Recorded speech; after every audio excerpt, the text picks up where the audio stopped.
తెలిసే ఇవ్వాల. కృష్ణ పోయింది, కృష్ణార్పణమే అయింది, ఆంధ్రార్పణమే అయింది.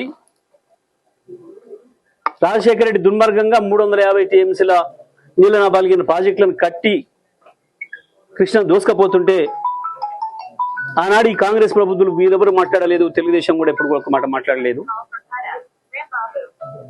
ఆ రోజు గోదావరి ఉంది మీకు మాట్లాడినరు. ఇవాళ గోదావరిని కూడా దోసుకుపోయే ప్రయత్నం చేస్తూ ఉంటే రేవంత్ రెడ్డి అతి నీచంగా, ఒక ముఖ్యమంత్రి కాదు కదా, ఒక మామూలు గ్రామీణ నాయకుడు కూడా మాట్లాడలేని స్థితిలో